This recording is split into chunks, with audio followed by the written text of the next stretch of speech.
Halo semua, gimana kabarnya hari ini? Semoga lo lagi sehat dan siap ngobrol santai bareng gue. Hari ini, kita bakal ngomongin film yang udah ditunggu-tunggu sama fans DC dan juga pecinta James Gunn. Superman 2025. Yes, film pertama Superman di bawah tangan dingin James Gunn buat semesta baru DC Universe. Ini bukan reboot biasa bro, ini riset penuh yang nentuin arah DC ke depan. Oke, dari awal film aja gue udah senyum-senyum sendiri. Film ini dibuka dengan adegan Superman jatuh dari langit dan Krypto, si anjing super, datang nolongin dia. Ini udah muncul di trailer, jadi bukan spoiler ya. Tapi pas lo nonton langsung di layar lebar, vibes-nya beda. Musik, ekspresi Superman, dan momen sunyinya tuh dapet banget. Dan menariknya, dunia di film ini udah terbiasa sama metahuman. Nggak ada reaksi kayak, wow, ada orang bisa terbang. Nggak. Reaksi mereka tuh kayak, oh, ini lagi. Siapa yang berantem sekarang? Jadi film ini nggak ribet ngebangun dari nol, langsung gas ke konflik utama.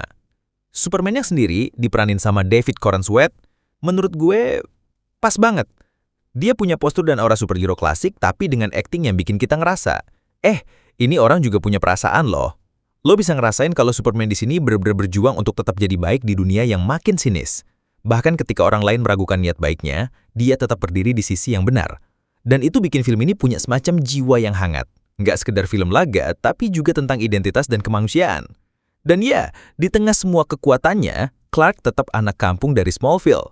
Dia makan sereal, ngobrol sama ibunya, dan punya dilema pribadi kayak orang biasa. Buat gue, itu yang bikin dia bisa nyambung sama penonton. Jujur, salah satu scene stealer di film ini adalah Krypto. Anjing super ini bukan cuma gimmick, dia punya momen heroik, lucu, dan juga emosional. Emang sih dia karakter CGI, tapi tetap berhasil bikin gue bilang dalam hati, gila, pengen punya anjing kayak gini deh. Dia bukan maskot doang, Krypto fungsinya juga sebagai simbol hubungan emosional Clark dengan dirinya sendiri. Ketika dunia manusia sulit dipahami, hewan peliharaan kadang jadi satu-satunya tempat bernafas. Gitu kira-kira. Nah, sekarang kita bahas tokoh yang satu ini, yaitu Lois Lane. Dan bro, gue seneng banget akhirnya kita dikasih versi Lois yang tangguh, realistis, dan beneran punya agendanya sendiri. Rachel Brosnahan ngasih warna baru yang tetap setia sama esensi Lois Lane. Wartawan kepada batu, cerdas, dan punya nyali buat nanya hal yang orang lain gak berani. Tapi bukan cuma keras, Lois juga hangat. Kita bisa lihat dia kari banget sama Clark, tapi tetap profesional. Chemistry mereka itu bukan cinta instan, tapi perlahan tumbuh dan terasa tulus. Gue suka momen waktu Lois berdebat sama Superman soal etika dan tanggung jawab. Dia nggak segan bilang, kamu tuh dewa di mata orang, tapi bukan berarti kamu nggak bisa salah.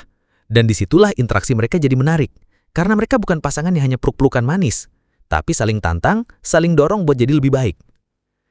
Lanjut ke tokoh yang satu ini, yaitu Lex Luthor. Dan bro, gue senang banget akhirnya kita dikasih versi Lex yang bener-bener muak sama Superman. Bukan cuma iri, tapi lebih ke eksistensial. Kayak, kenapa harus ada makhluk kayak dia di antara kita? Tapi sayangnya, meskipun Hawkeye main bagus, karakter Lex belum dikasih ruang buat berkembang. Gue rasa dia ditahan buat jadi villain besar di film berikutnya. Jadi di film ini, dia masih kayak bayangan ancaman aja, belum jadi ancaman penuh. Tapi ada sisi lucunya juga. Antek-antek Lex di film ini ngingetin gue sama gaya komikal film Superman lama. Kayak semacam corporate cult gitu. Mereka kayak robot, siap sedia ngikutin semua perintah. Kocak sih. Selain Superman, film ini juga ngenalin karakter-karakter lain kayak Hawkgirl, Mr. Terrific, dan Guy Gardner. Mereka tergabung dalam semacam tim super dan bantu ngadepin beberapa ancaman besar. Guy Gardner, yang diperanin sama Nathan Fillion, tuh ngocol banget. Tasar, belak-belakan, dan kadang nyebelin. Tapi lovable. Sementara Mr. Terrific justru bikin gue pengen lihat film solonya. Dia punya teknologi keren, sikap tenang, dan strategi cerdas. Kayak Bruce Wayne versi Nerd Tech. Tapi ya, disinilah muncul satu kekurangan. Karena karakter yang dimunculin banyak banget, jadi beberapa dari mereka jadinya cuma lewat doang. Pengen diceritain lebih dalam, tapi keburu penuh. Jadi fokus ke Superman agak ketarik kesana sini.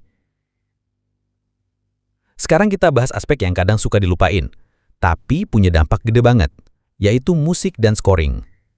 James Gunn emang terkenal punya selera musik unik. Di sini, John Murphy sebagai komposer ngasih kombinasi antara musik orkestra klasik ala Superman zaman dulu dan elemen modern yang lebih energik. Ada part yang kerasa kayak nostalgia, tapi nggak jadul. Dan ada juga lagu-lagu ringan, rock alternatif yang bikin momen-momen jadi lebih santai. Contoh, waktu Superman selamatin sekelompok warga dari reruntuhan, scoringnya tuh naik perlahan, ngebangun emosi, terus meledak pas dia berhasil. Lo ngerasa kayak, yes, ini superhero. Tanpa dialog, musiknya udah ngomong sendiri. Banyak banget elemen yang layak diapresiasi dari film ini. Salah satunya adalah pendekatan yang lebih personal pada karakter Superman. Film ini nggak cuma nunjukin dia sebagai simbol kekuatan, tapi juga sebagai manusia yang punya keraguan dan empati. Itu penting banget supaya kita sebagai penonton bisa terhubung. Kehadiran Lois Lane yang kuat dan berdimensi juga jadi nilai tambah. Nggak cuma sebagai love interest, tapi sebagai karakter yang punya pengaruh besar dalam perkembangan Superman. Dan jangan lupakan Krypto. Karakter ini berhasil bikin penonton senyum sekaligus terharu. Anjing super ini bukan cuma lucu-lucuan, tapi punya fungsi emosional yang kuat. Dari segi teknis, musik dan visual efeknya juga patut diacungi jempol. Musik berhasil mengangkat banyak adegan, dan visual efeknya rapih, terutama dalam menggambarkan kekuatan Superman dan tim lainnya. Meski seru, film ini tetap punya kekurangan yang terasa. Salah satunya adalah jumlah karakter yang terlalu banyak. Meskipun menarik, hal ini bikin beberapa karakter terasa kurang tergarap. Akibatnya, porsi cerita yang seharusnya fokus ke Superman jadi sedikit terbagi-bagi. Lex Luthor sebagai villain utama belum sepenuhnya dimaksimalkan. Performa Nicholas Hoult menjanjikan, tapi pengembangan karakternya seperti masih tertahan. Dari segi tone, film ini kadang terasa kurang konsisten. Perpindahan dari adegan serius ke momen komedi kadang terlalu cepat, dan ini bisa mengganggu ritme emosi penonton. Secara emosional, film ini juga nggak sedalam film-film James Gunn sebelumnya, seperti Guardians Volume 3. Masih ada momen menyentuh, tapi nggak sampai bikin penonton terlalu larut. So, apakah Superman 2025 ini worth it ditonton? Buat gue, iya. Ini adalah fondasi yang solid buat DCU baru. Fun, punya hati, dan berhasil bikin Superman jadi relatable lagi. Tapi juga jelas, film ini masih permulaan, masih banyak ruang buat eksplorasi di film-film berikutnya. Dan gue pribadi excited banget buat lihat kelanjutannya. Oke, itu aja dulu dari gue hari ini. Terima kasih udah dengerin sampai habis, dan ingat, bahkan manusia sekuat Superman pun tetap butuh didengarkan. Gue Fayad, signing out, sampai ketemu di episode selanjutnya.